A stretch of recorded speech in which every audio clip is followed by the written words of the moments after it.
Hey there, this is Physics Chapter 4, Lecture number 3. I'm going to finish up the chapter today, and we're going to talk about projectile motion where the launch height is different from the landing height. So we can't use the range equation here.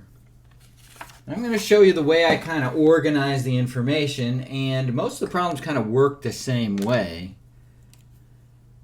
So we are on page 126, and all of these problems have a picture that goes with it. So 4.8 says a reckless teenager throws a baseball horizontally.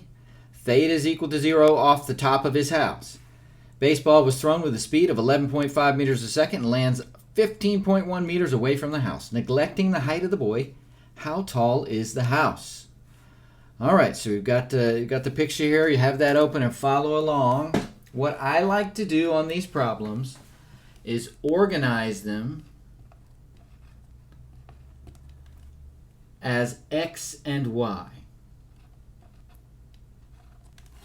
So let's write down everything we know about the X direction and what we're trying to find out. Okay, we know, and this is always true in parabolic motion, that a sub x, the acceleration in the x direction, is 0. So I just like to write that one down first. Now we can get the initial velocity in the x direction. That's going to be 11.5 times the cosine of 0 degrees. Now that's just going to be 11.5.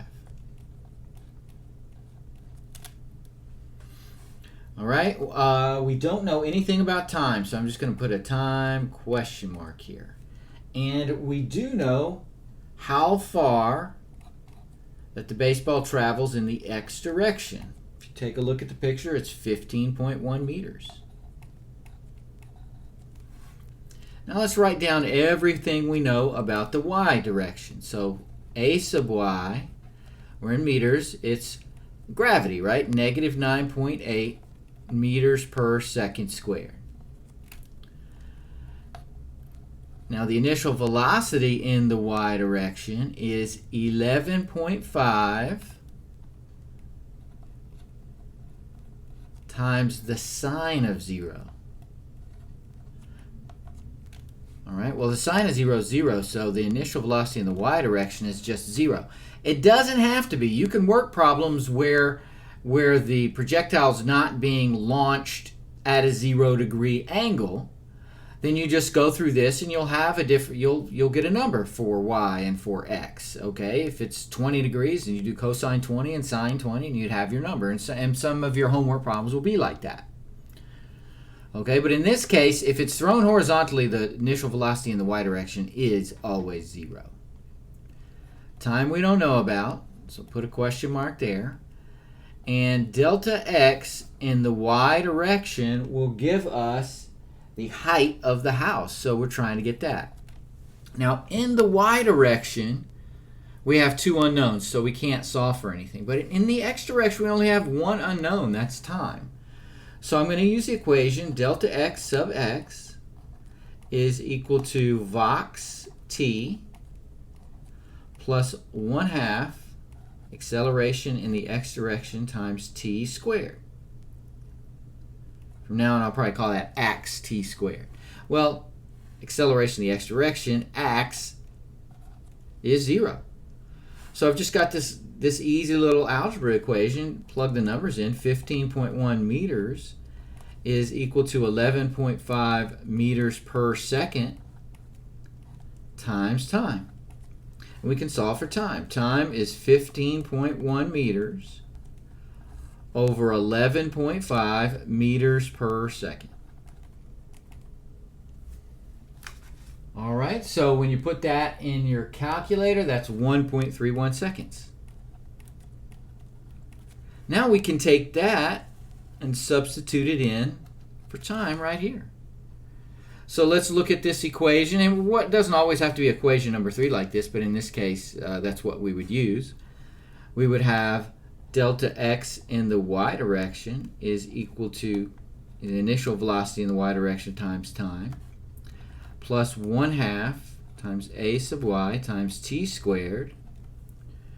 The initial velocity in the y direction is 0, so that's going to be 0. So we just plug in. We know time now. We can solve for delta x sub y, which is the height. Or it's the displacement. The positive of that would be the height. So it's just 1/2 times negative 9.8 times 1.31 seconds. Don't forget to square it. All right, and that is negative 8.44 meters. Of course, we don't like to report heights as negative. That's just the displacement. So the height of the house is 8.44 meters.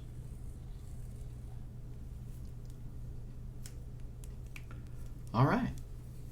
So that's how I'm going to work all three of these problems. I'm going to set it up in the x direction, set it up in the y direction. One of them we're going to be able to solve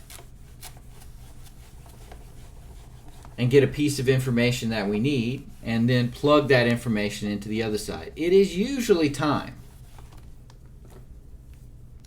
Okay, let's take a look at 4.9.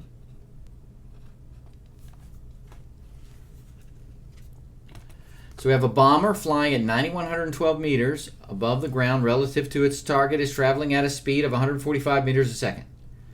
When the plane drops its bomb, the bomb will have an initial speed equal to that of the plane and an initial angle of 0 degrees relative to the ground. Doesn't have to be that, but that's what it is in this problem. How far away from the target must the plane be when it drops the bomb? Okay, so just look at that picture as we chart all this out. So first of all, in the x direction, we always know for projectile motion, a sub x is 0. We know that initial velocity in the x direction is 145 meters a second times the cosine of the angle, which is 0 degrees. Well, the cosine of 0 is 1.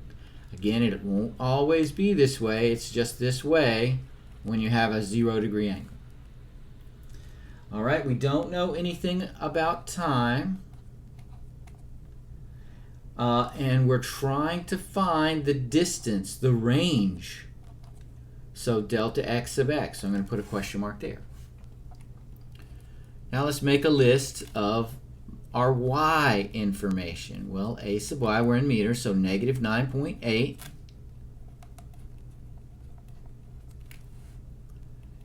Initial velocity in the y direction is going to be 145 meters a second times the sine of 0. Again, the sine of 0 is 0, so this is 0. Time we don't know. Delta x sub y, though, I think we do know. Let's look at that picture. We see that the height of the plane is 9,112 meters, but we've got to be careful. What's displacement? That bomb is falling down, so it's negative 9,112 meters. Okay, we only have one unknown here, so we could get time because we know delta x sub y is equal to Voigt plus 1/2 height squared. All right, since initial velocity is 0, again, it won't always be this. You can make that a 0. So I've got negative 9,112 meters is equal to 1/2 times negative 9.8 meters per second squared times the time squared. So time is going to be the square root of negative 9,112 over 1/2 times negative 9.8. Alright, so the way I would put that in my calculator, negative 9,112 divided by, left parentheses, 0.5 times negative 9.8, right parentheses. That gives me 1859, so the two negatives cancel out. I'm going to raise that to the 0.5 power to take the square root. We've got 43.12 seconds. It makes sense that it would take a long time. 9,112 meters is 5-6 miles up in the air. Okay, so 43. That's not the answer, but that's the time. And now we can plug that time right in here. So we want to get how far away the target is. So that's delta x of x. We're going to use this same equation. You could have used one of the other two equations if they worked. But that is Vox times t plus 1/2 ax t squared. That's 0. So I have delta x sub x is equal to 145 meters per second times 43.12 seconds.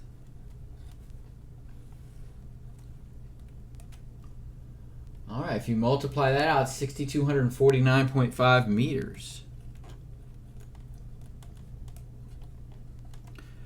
So the plane has to drop the bomb if he wants to hit it precisely, and that very far away. 6,200 divided by roughly 1,600 meters in a mile. 3.9 miles away. So that's why in World War II they just dropped clusters and clusters of bombs, right? Because it's just so hard to hit the target if your bomb doesn't have an engine on it and a guidance system on it like they do these days.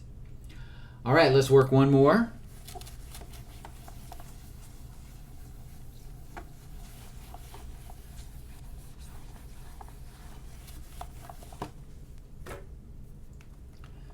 So 4.10. We have a marksman aims his gun horizontally, fires at a target that stands 81 meters away. If the bullet hits the target 0.45 meters below the aim of the gun, what was the initial speed of the bullet? Okay. So what do we know about the x direction? Of course, we know acceleration in the x direction is 0 with projectile motion. We also know delta x of x, how far the bullet traveled. It's 81 meters. We want to know the initial velocity in the x direction because it's aimed at 0 degrees. All right, so once we find that, we'll find the initial velocity. All right, and we don't know anything about time, so looks like I'm going to be solving for something in the y direction. So a sub y is equal to negative 9.8. Delta x sub y is negative 0.45. Be careful. It's negative. The bullet's going down. The initial velocity in the y direction is going to be, well, it's 0 degrees. It has no y component, so the initial velocity is 0. Very helpful. And then we don't know time. Well, we've just got one unknown. We could get time and plug it in. Okay, so I would have delta x sub y is equal to Voigt plus 1/2 height squared. So that's negative 0.45 meters is equal to, this goes to 0, right? So that makes it easy. Don't have to use the quadratic formula. And 1/2 times negative 9.8 meters per second squared times time squared. So time is going to be the square root of negative 0.45 over 1/2 times negative 9.8.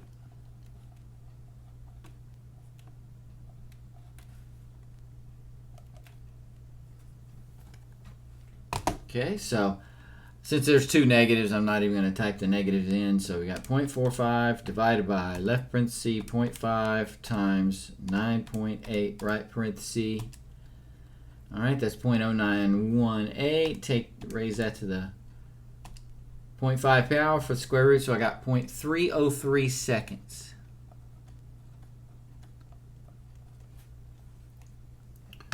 All right, so we're going to plug that in right here.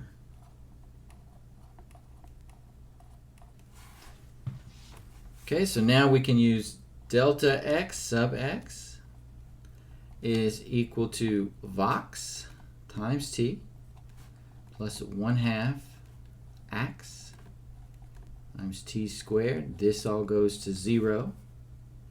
I know time now, so I'd have 81 meters is equal to the initial velocity in the x direction times 0.303 seconds. You know you did it right because you're going to end up with the right units. So initial velocity in the x direction would be 81 meters divided by 0.303 seconds. So you get meters per second like you're supposed to. And that's 267.3 meters per second.